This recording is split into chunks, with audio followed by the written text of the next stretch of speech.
Good evening, everybody. Brian Neubert here from goldenblack.com.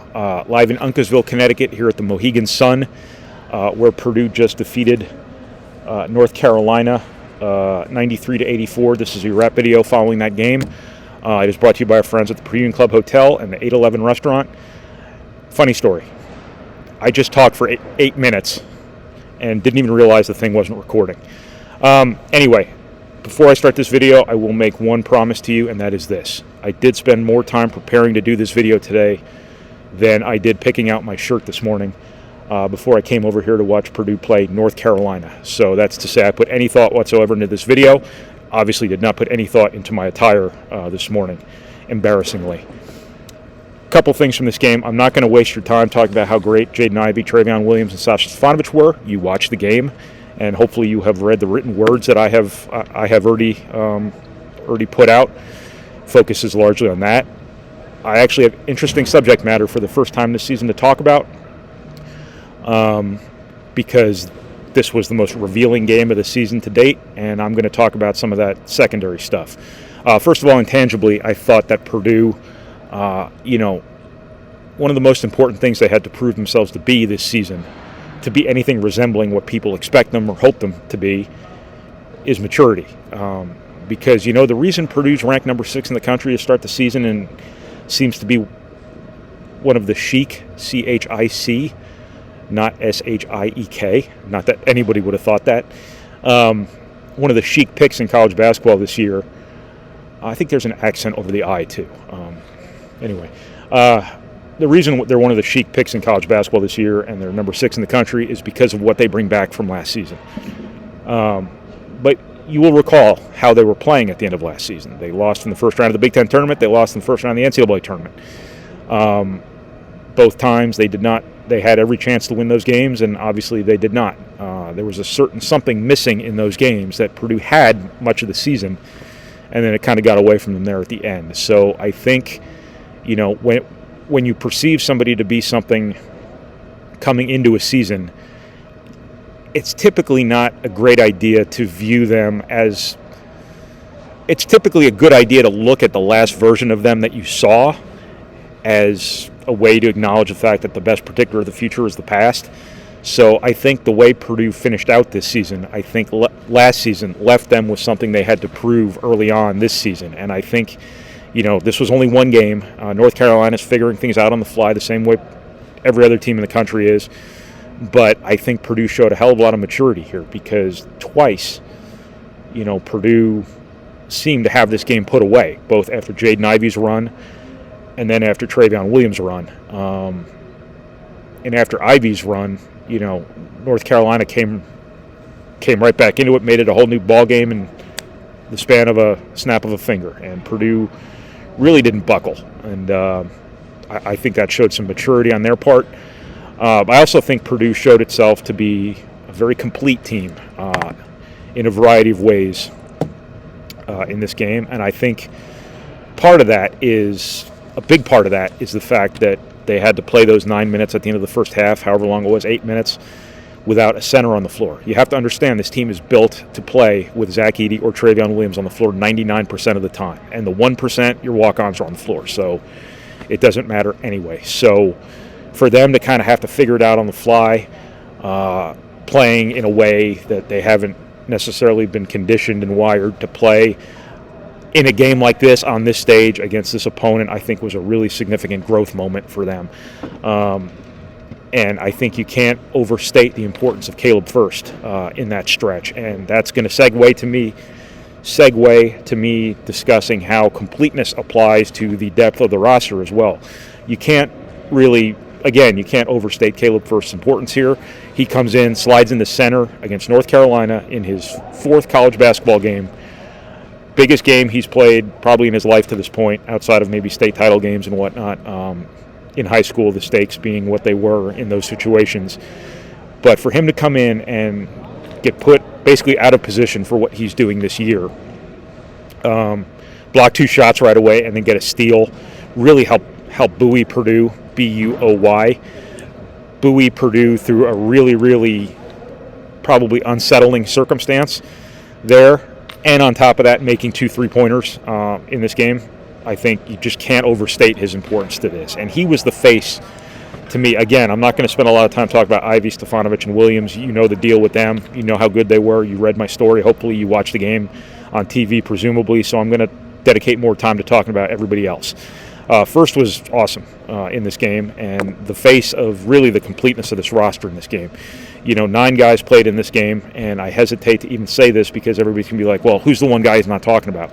Of the 9 guys who played, 8 of them, I think, did something really, really important to help Purdue win this game. The one guy would be Brandon Newman, and I'm not singling him out. I'm just saying because people are going to wonder who's the one guy he's not talking about. Newman didn't get much of a chance. He was in for 11 minutes. Purdue needed other guys on the floor and whatnot. But I think that when you look at everybody else, Furst, I just discussed him. You could make, again, you could massage the logic all you want here and make a roundabout argument that Caleb Furst was maybe not player of the game, but MVP because of some of the stuff he helped Purdue get shepherded through. Obviously, Ivey, Stefanovic, and Williams are all basically co-MVPs, but I'm saying you could massage the logic in a way where you could make a kind of theoretical argument for Caleb Furst in that regard. Isaiah Thompson makes that huge 3 during Jaden Ivey's little run of brilliance. Eric Hunter, I thought, played his best game of the season. He made North Carolina had gone on a run, and I think they were just about to either tie Purdue, overtake Purdue, whatever it was at the time. Hunter came up with a really big basket on a baseline drive. Also, I think I don't want to say he did an okay job defensively until I watched the film, but 6 assists, no turnovers, 2 steals in 23 minutes. That constitutes pretty good. I don't look at the stats before I do these things, and I was astonished before when I saw that Sasha Stefanovic had 8 assists to 1 turnover. And had I just been paying attention to the stats during the game, I would have known that. Had I been paying attention to the stats just now, I would have known Eric Hunter also had, you know what? He didn't have 6 assists and no turnovers. He had 6 points. My fault. Ignore all of that. Ethan Morton, moving on. Ethan Morton, I thought, maybe didn't have a great game statistically, but I thought he really tried hard defensively, helped Purdue, again, cover a lot of bases. Positionally and kind of get through some things where things were tough. When Furst had the slide to center, Ethan Morton was your 4 for a really important stretch of game there. My point is, 8 out of the 9 guys who played for Purdue today, is it 9? I'm sorry, 9 out of 10. I told you I prepared for this, and the Emperor has no clothes, as it turns out. And if he did have clothes, that they would be the exact color North Carolina wears.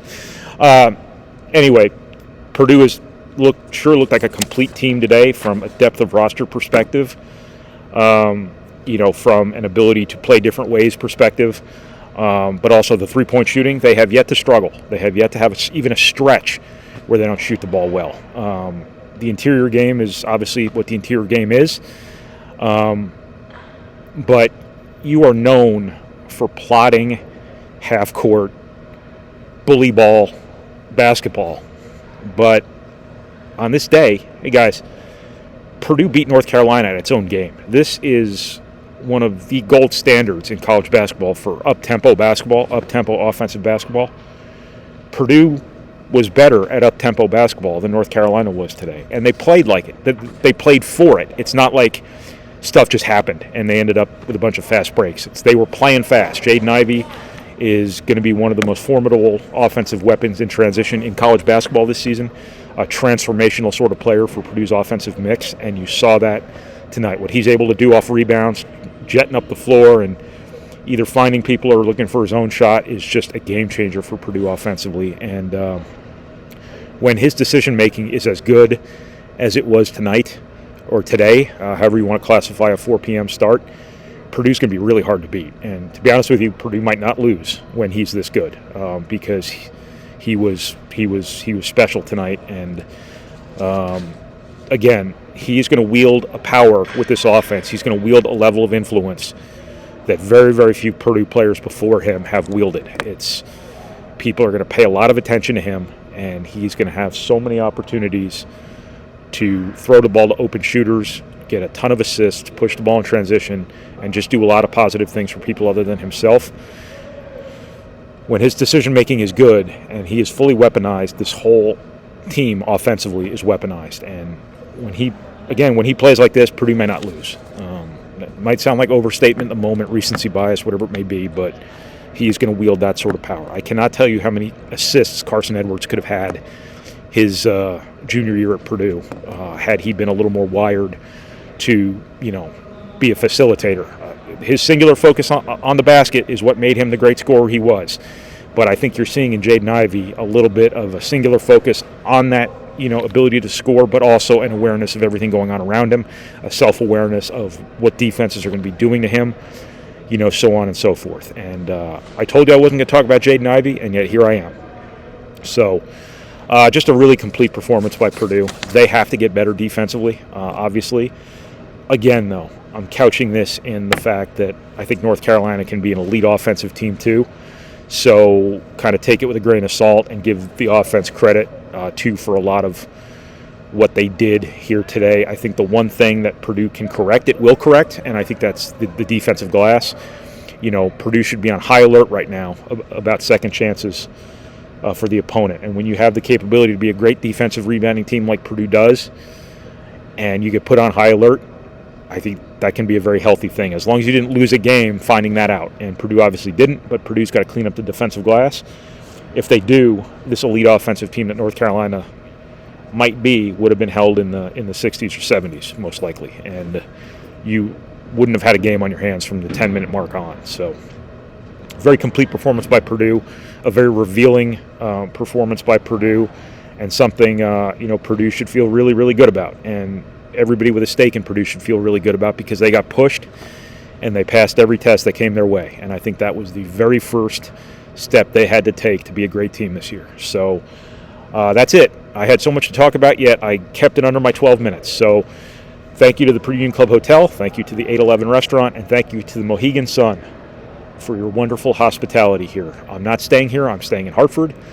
But nevertheless, the Mohegan Sun has been very kind to me. So I was very kind to Purdue today, too. So tomorrow I will be back here to cover Purdue and Villanova. I will go out tonight because I don't have one, and I will buy a navy blue shirt to make sure that I'm staying on brand for this weekend.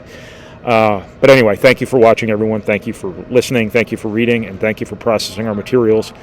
However it is you process our materials, and I will talk to you again Sunday, once again, from the Mohegan Sun. Thank you, everybody.